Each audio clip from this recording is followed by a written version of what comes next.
We all wrote fanfic in our childhoods, didn't we? We all remember the first time we nervously posted our first fic on fanfiction.net. The first review we ever got. The first time we ever dared to write a fem/ship. The first pang of mortal terror we felt when we were just 12 years old. And then another 12-year-old from across the country messaged us being all, "I love your fanfics, can you beta read mine?" And then we were like, sure. And then we read a chapter of her uncomfortably sexual lemon fanfic based on some anime series we'd never seen before, and we left her a couple compliments and a couple criticisms, but then she like flew off the handle about the criticisms part, and then she started obsessively commenting on every single one of our fics, leaving insults and threats over and over for weeks, saying she was gonna find where we lived and then essay and murder us and our entire families one by one, and then she dragged her even younger friend into it too, and she also wanted to essay and murder us, and then we stopped eating for like 2 days. We've all been through that.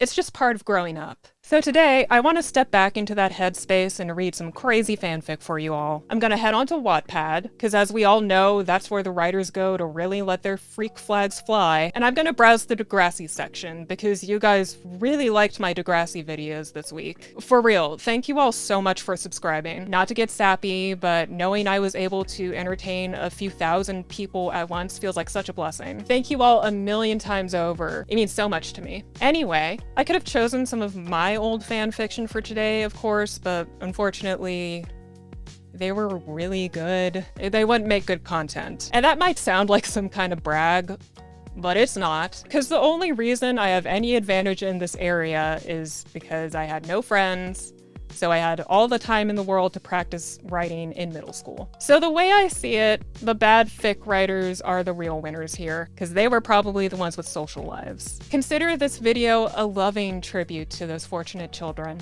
Okay, for real, let's dig in. Okay, this one is really popular on Wattpad. It's really hot.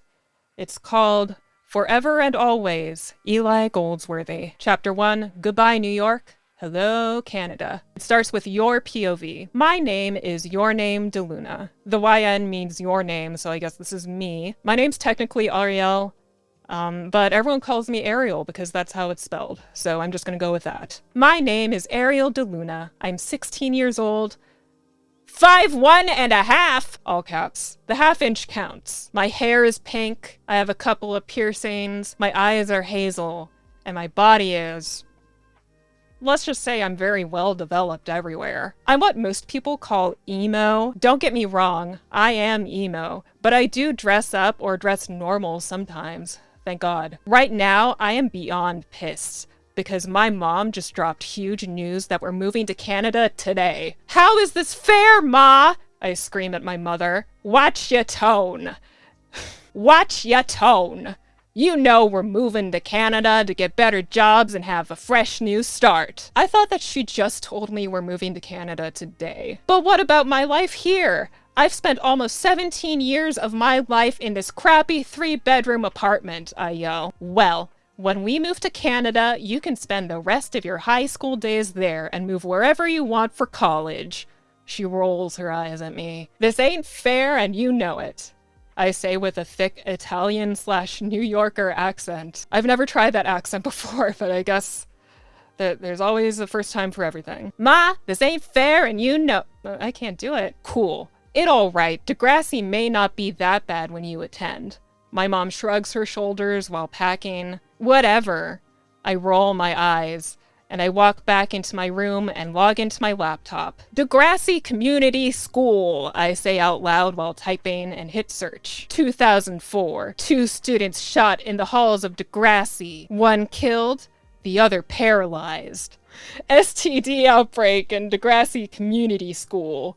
Kid brings a knife to school dance as prank. Wait a minute, that last one is recent. I yell. Wait a minute, that last one is recent. I run over to my mom with my laptop. Did you even research my new school? I scoff. Fair question. No, why? She questions.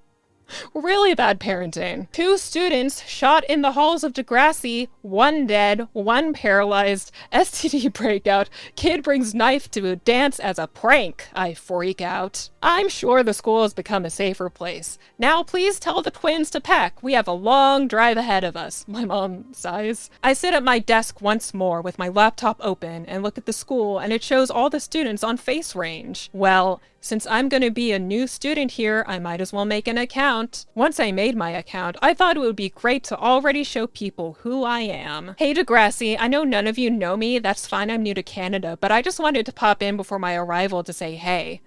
Ariel de Luna. So after she posts that, she gets a ton of response already from the Degrassi kids. They want to know all about her. They want to know if she has a boyfriend or a girlfriend. They're asking her if she's cute. And she's like, oh, maybe the school won't be so bad. And then when they head off for Canada, she puts in her headphones to listen to some Blink 182. Okay, so chapter 2, we're switching to Eli's point of view. Adam, slow down, what? I ask, completely confused. There's a new girl coming to Degrassi, Adam shouts excitedly. Okay, and I care why, I ask. This is why I love these fanfics that take place in a high school, because the OC will show up on the first day of school just like everybody else, but for some reason everyone focuses on her. She is the new kid. I'm not interested in. Whoa, she's hot, I say, completely taken aback. She'll be Degrassi's hottest emo, Adam laughs. I have to message her, I say, pulling out my MacBook. Do it, bro. I bet she'll be head over heels for you in no time, Adam laughs. Adam laughs a lot. Then I get a private message from Eli Goldsworthy. Hey, Ariel, I'm Eli Goldsworthy. I'm in grade 11 and wanted to know that when you get here, if you maybe want to hang out since it is spring break here, and send, I say, pushing enter. Oh my god, Eli, Adam yells. What, dude? I laugh. What if Ariel and her family are your new neighbors? Oh my god, you're right. What if she is? I smile with excitement. I'm getting bored of this one already, to be honest with you. Let's find something else. So this one is simply called Degrassi, and it's another OC thing, except it's not me this time. This is a short story about a new girl, Megan, who enters Degrassi. She meets new friends and falls in love with... Wait, what? She meets new friends and falls in love, but with whom? If you like the TV show Degrassi, you'll love my mini fanfiction. The chapters are like episodes. Chapter 1, The New Kid. We rolled up in our SUV to the front doors of the school. There it is, Degrassi, I thought to myself. I was really nervous. I fixed my red shirt and tan pants and made sure I looked good. I fixed my yellow beanie hat and put my shades away, revealing my sparkling blue eyes. I put my long black hair that goes down to my waist over my shoulders and moved it out of my eyes. I took a deep breath and smiled and headed in. I head into the office to meet the principal. Hello, a man greeted me. You must be Megan, our new student. Again, does Degrassi just get one new student every year? I stood up and smiled and shook his hand. Call me Meg, I said, and we walked into his office. I sat down in front of his desk and he handed my schedule that had my locker number. Here at Degrassi, we don't tolerate inappropriate behavior. He showed me a sheet that had what was expectable in Degrassi and what wasn't. I looked at it. No holding hands in the hall? I asked him. He nodded and I kept reading. Wow, this school was strict. You won't have any problems with me, sir. I am a very well-behaved student, always have been. Good, that's what I like to hear. I smiled at him and head to my locker. On the way there, I see a group of people standing at it. I approach them. They stopped talking. Hi, excuse me, you're standing at my locker. There was this goth-looking boy and a short girl, curls in her hair, and a boy who was wearing a puke green skater's hat. They all moved aside, and I continued to my locker. But I need a quote that will blow the minds off of people, I heard the goth one say. Eli, what was wrong with the ones we gave you? The girl asked. They're not empowering enough. I need one with emotion. And feelings, and suspense. It needs to say, this is who I am. I turned around after getting my books and said, how about I carry on my shoulder this baggage that I show? Go on... What? How about I carry on my shoulder this baggage that I show? Go on, leave me be, for this is how it goes. I am alone. I am proud. I am safe. I am curious. I am knowing. I am kind, I am shy, but my brilliance is always showing. This is who I am. Accept me or reject me. This place is where I Be I am forever me. Fancy. They all stared at me. Oh, I'm sorry, I said and walked away. Now I'm embarrassed. No, no, no, the goth kid said, chased after me. Yeah, that was brilliant. Who says that? I paused and stared at him. I do. They all looked at me. They're so impressed. I'm Eli, he said, sticking out his hand. I'm Meg. I'm new here. So you're the new kid. I was told we were getting a new kid. Again! It's almost like you get a bunch of new kids every year at a high school. I'm Adam. Sorry. He smiled. H had the most adorable smile I ever seen. I smiled at him. Boy, I sure do have the problem of smiling a lot when I see a cute boy. Totally relate. After a couple classes, it was lunchtime. There was a group people looking at me. They both were beautiful girls, and there was Adam. Then I hear my name being called. I look over there and start walking that direction. You two called me? I asked. They nodded and looked over at Adam and smiled and waved and said, Adam, right? Yeah, he did a cute little half smile, and I mentally freaked out. Hi, I'm Imogen, and this is Fiona, the girl with a blue shirt on. As she pointed to a girl with another blue shirt on, I waved at them. Nice to meet you two girls. Who are you having lunch with? Imogen asked. I shrugged. My brown bag. Imogen and Adam laughed while Fiona chuckled. Imogen and Adam think I'm fucking hilarious, but Fiona's like, she's okay. I'm just gonna chuckle. Sure. Wow, people here are so nice. That's Degrassi hospitality. I giggle and smile at Adam. He smiled back. Yeah, he smiles a lot. After lunch, I was at my locker. I put a little mirror in my locker and frown at myself. Why am I not good enough? I say to myself. Then I hear, hey! I shut my locker. Right next to me was Adam. Say hey. Say hey, I got a coupon for free cappuccinos at the Dot.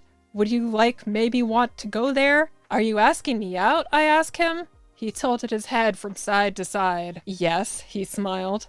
I looked serious at him. You don't even know me, he frowned. Are you turning me down? Is he gonna freak out? No, I'll meet you there at 7 tonight. I smiled and walked away. Halfway down the hall, I yelled, don't forget the coupons! Yeah, God forbid I miss my usual 7 p.m. cappuccino. So it skips forward to the Dot and they're on their date. At the Dot, I waited for Adam to show up. I had my iPod in, playing 21 Guns by Green Day. Then I felt a tap on my shoulder. I looked to my left and see no one. Then to my right and see Adam smiling. Hero, said he, laughed at my goofiness. I'm glad you asked me out, Adam. He smiled at me. Really? He chuckled. Yeah, you're really adorable and nice, and so far you don't think I'm a freak. Well, most of my friends and I myself are weird. But be careful, not everyone in Degrassi is nice. Oh, so Meg, where are you from? New York.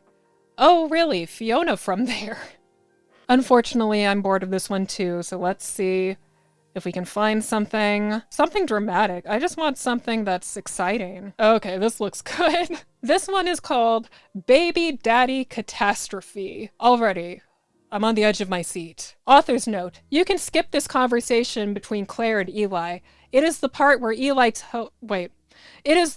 Claire tells Eli she is pregnant with Drew's baby. That was something that actually happened, right? I feel like this actually happened, but I don't remember. Claire, Eli, I'm pregnant. Eli, I can't believe this. How could you not tell me? Because it's Drew's. You had sex with Drew? I know. I'm sorry. I was so messed up. I didn't tell you sooner because I wanted to tell you in person that I'm keeping it. You said we, Claire. So what are you and Drew now? Are you two gonna get married? Buy a house? Get married? No, Eli, I love you. Nothing's changed. How could you say that? Everything has changed. But I can't imagine a life without you. I don't care. Author's note. This scene is very sad. I will not give any clues on whether I'm an Eclair or Clue Shripper. So you'll have to find out later. This conversation is just to show you where the rest of the story leads to. Most of the story is going to be original, and I may include old or recent Eclair and Clue scenes/plots. That sounds like a long-ass way of saying you're just gonna do whatever the fuck you want, but it's your fanfic, no problem. Claire's POV. I can't believe that Eli would say that. But what's more is, I can't believe I had sex with Drew. I'm so stupid. This never would have happened if Eli hadn't cheated on me. I can't believe I'm blaming this on Eli. I'm such a terrible person. I need to go talk to Eli right away. That was a lot of mood swings right there. Eli's POV. I can't believe that Claire would have sex with Drew and be pregnant with his baby. Ugh, I'm gonna kill that meathead Drew for getting my Claire pregnant. I feel really bad that he's doing it too. I feel really bad that I was so hard on Claire. I'm such a bad person. I should go find Claire as soon as possible. As Claire goes to find Eli, she finds someone unexpected, and she soon becomes upset and ignores him. This person is none other than... Author's note, I will update soon. Comment on who you think the mysterious person that Claire bumps into is. Okay. So I think this mysterious person is Fran Leibowitz. It has to be her. Who else? Claire turns around to find the one and only Drew Torres. Dang, I was wrong. Claire and Drew decide to discuss what to do with their life with the baby on the way. So they take a walk to the dot. Meanwhile, Eli was in town for the summer. He decided he might as well get a job to afford his own Brooklyn studio apartment. So he heads toward the dot for a job interview. Claire and Drew finally reached the dot. They take a seat, and Claire dismisses herself to go use the restroom. Then Eli enters the dot for his interview. Eli finds Drew at the dot and realizes he must be there with Claire. They then start to argue with each other over Claire pregnancy. While Claire finishes using the restroom, she finds them fighting. While she finishes using the restroom, she then jumps in and stops the fight. Then both Drew and Eli yell, both at the same time, I guess, "We can't live like this anymore. It's either me or him." All faces are turned their way. Upset, Eli and Drew storm out of the dot. Claire is torn on who to pick, so she goes to the one person that can help her. I wonder who that person is. Claire soon finds herself at the cemetery. Okay. She walks in and looks for Adam's grave. Oh, this is gonna be a little melancholy. When she reaches the grave, she becomes very emotional. She has missed the company of her beloved friend. As she's crying, she hears a voice. "Why so glum, chum?" says the voice. Claire looks up to find Adam's spirit. Fuck yes. Author's note, sorry for the long wait and the very short chapter. I just wanted to update as soon as possible. I have a little bit of writer's block. Don't worry about it, girl. This is exciting. Chapter 4, Spiritual Help. Adam, I miss so much. But how can this be happening? Claire yelled happily, but also confused. Well, I'm your friend, and I know when something is wrong, so I'm here to help. Adam encouragingly said. Thanks, Adam, Claire replied. So what's up? Adam asked. I'm pregnant, Claire told Adam. Adam yelled back at Claire and said, Oh my gosh, congrats! Eli and you must be so happy! But that's the thing. It's not Eli's, it's Drew's, Claire responded sadly. Oh, I see. Wait up, you hooked up with my brother? Adam announced, surprised. I know, I was messed up after I found out Eli cheated on me, and I guess I used Drew as a rebound. I then told Eli I was pregnant with Drew's baby, and then we got into a fight. Then him and Drew had a fight, and they want me to decide between the both of them. Whoa, slow down, Claire. You're getting stressed out. Sit down for a while. Adam worryingly told Claire. Thanks, Adam. You're right. I'm really stressed, and I need to take a break. From being pregnant? Are you sure it's Drew's baby? Adam questioned. Well, Drew was the last guy I slept with, but I have slept with Eli a few times too. Okay, TMI, but have you thought about taking a paternity test? Adam asked Claire. I haven't, but I am going to set up a doctor's appointment. But first I have to call. More suspense. I can't handle it, guys. There's just too much happening. Claire is soon found in the hospital with both Eli and Drew. She had finally decided to take a paternity test. Claire and both Eli and Drew go into the doctor's office. They're gonna do it like it's on Maury, I guess. After being tested, Claire is told that she has to wait a week before she is able to receive the results. Claire is upset, but understands the situation. Not only was Claire upset, but so was Eli and Drew. Eli, being himself, asked Claire if she would like to go out to lunch with him. Just when Claire was about to accept Eli's invitation to lunch, Drew interrupted, saying that Claire has a lot of work to do. Claire was I feel like this should be dialogue. Don't you guys think? Like, this is just, this kind of sucks. Claire and Eli eat lunch at the Dot, and suddenly some walks in, and it is none other than... Stop doing this to me! What do you think I'm made of? Steel? Claire and Eli eat lunch at the Dot, and suddenly some walks in, and it is none other than... Ali Bandari! So what? And then the whole rest of this chapter is just Eli and Claire recapping everything to Ali. 2 weeks have already passed since Claire took the paternity test, and now it is time for Claire to go pick up her results. Claire enters the hospital and sees both Eli and Drew sitting in the waiting area. Claire greets both Eli and Drew, and then Claire then approaches the front desk to ask for the results. My name is Claire Edwards. I am here to pick up my paternity test results. The woman at the front desk reaches into the filing cabinets and reaches for Claire's test results. They still do everything on paper at this hospital. Eli and Drew are eager to find out who the father is, and the both attempt to take the folder from Claire.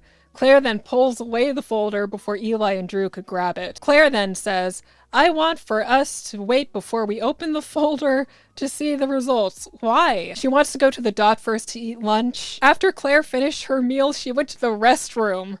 I don't want any of you looking in the folder while I am in the restroom. She's in there for 15 minutes, and then they start fighting over the folder, and then she gets back, and then the folder just lands open on the floor. Another cliffhanger. But let's find out who the father is. Author's note. Now that Degrassi has already pretty much finished the Claire baby plot, it is harder for me to write because it is hard to compete with the Degrassi writer's plot, and the plot is very emotional for me, so I believe that I'm going to finish my story. I am terribly sorry for all my readers. Please comment on my decision. I would love to hear your opinions. Okay, here's my opinion. Fuck you for leading me on like that. You take me on a ride of like 5 cliffhangers, and then you pull that? You're just gonna not finish? I'm offended. Let's do one more. This might be a good one to end on. Tristan and Miles, baby Hollingsworth. Boy x boy. Tristan finally decides to take a pregnancy test after feeling sick for 4 months. He is pregnant. How will their life be like? Tune in to find out. Oh, I am tuned in. Chapter 1, 2 lines. Tristan's POV. 4.5 months of sickness, fatigue, and weight gain has led me to this point in life. I didn't know, but I had a feeling. I know. Pretty contradicting of me. I stared at the stick with the 2 lines on it, thinking, what did I get myself into? I'm a 17-year-old in high school. How could I possibly get pregnant? Okay, so I don't think it's the 17-year-old in high school part that's making this situation improbable. I was so scared to tell anyone. Mom would be ecstatic. What are you scared of then? Also, your mom's insane. She wanted grandchildren, and she's been on Owen's back lately about giving her some. Isn't Owen like 19? Miles wouldn't react too well, or so I thought. But the person I was so scared for to find out was Owen. He didn't like Miles, and Miles had himself to thank for that. Anyway, if he found out that I was pregnant, the first thing he'd do is get a gun and go on a full-out Hollings hunt. That's the first thing he'd do? Why is nobody thinking of going to the hospital? I headed downstairs and I see that my mom is making grilled cheese. Yuck. The smell of the cooked cheddar and Jack made me nauseous. My dad cleared his throated and stared at my mom. The air was thin. So, Tristan, who's bringing you to your checkup today? My mom asked. I choked on my milk and started to cough. What did she just ask me? Oh my god, she did know. I thought she was going to be happy when she hears the news. Your physical appointment, Tristan. The one we have every middle of the school year? She raised an eyebrow.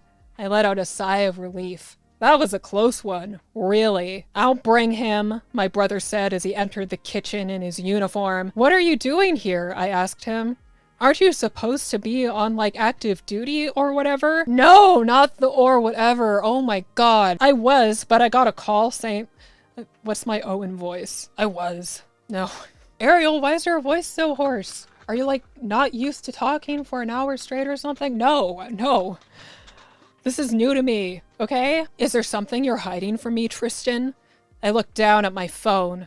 Crap, I was gonna be late. Would you look at the time? Well, I'd love to chat with you, I really would, but I have to get to school, bye! I rushed upstairs to get my things and was out the door. So he gets to school and he runs into Zoe. Zoe, I'm pregnant. I waited for a response. She stared at me. She wasn't mad, nor was she happy. I think that's the most realistic reaction so far. You found out when exactly? Okay, I take it back, because why is that your first question? I'm sorry. I just think that you shouldn't believe one cheap test. I mean, you and Miles are finally at the right place in your relationship, and this could really complicate things. Yeah, a little. I stared at her confused. What if I am pregnant? What am I gonna do? I asked her, longing for answers and solutions. I don't know, Tris. If it were up to me, I'd either have the baby and give it up for adoption or schedule, Her voice trailed off when she saw the disgusted look on my face.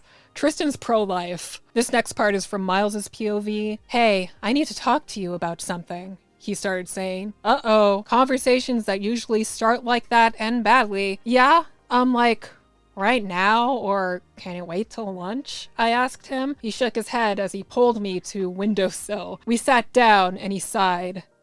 Listen, I don't know how to sugarcoat this or make it seem like this isn't the worst possible thing that could happen to us. What the fuck? Was he breaking up with me? No way. For the first time in forever, I actually felt like I didn't do anything wrong.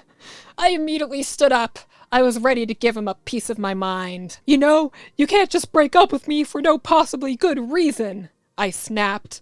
Tristan looked confused. He pulled my hand, but I jerked it away. Miles, that's not what I... Save it, Tristan. You know, we've come so far in this relationship. We've made so much sacrifices and compromises for each other. Heck, I know I've been a good boyfriend, so if you just want to throw all of this away, that's fine.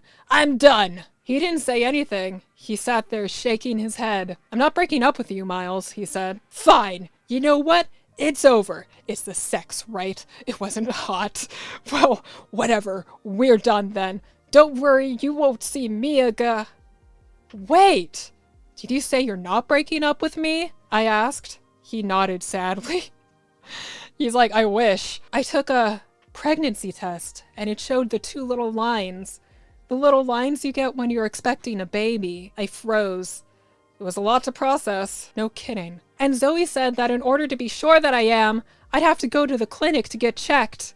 And I wanted to tell you because I'm scared. A tear fell from his beautiful eyes. And in that second, it felt like nothing else mattered. I pulled him close to me and kissed his forehead. Okay, I'll set up an appointment with the clinic then. I tried to be strong for him, but truth was, I was terrified. I wasn't ready to be a dad. There's so much things in my life that need fixing. I could barely take care of myself, and now a child? A baby? Tristan pulled away from me. I looked at his lips and slowly pressed mine against it. I gotta get to class. I'll talk to you later. I'm okay, he said as he walked into his class. I closed my eyes and shook my head. I still couldn't believe it. I was possibly going to be a dad. That's the unbelievable part. And before any of you are like, oh, maybe Tristan's trans in this one, there's like this, I guess, pinned comment from the author saying, no, he isn't trans. So this is exactly what we're working with. Crap. I'm gonna be a dad. How do I tell my parents? I think that's all I can take for now. I forgot how fun and traumatizing reading fanfic is. It's a really dual experience. I mean, it's heavy on the fun part though, so if you guys have any bad fanfics that you'd like read, drop it in the comments and I might give it a shot. But that's enough from me for today. Remember to do your sex education homework, and I'll see you next time.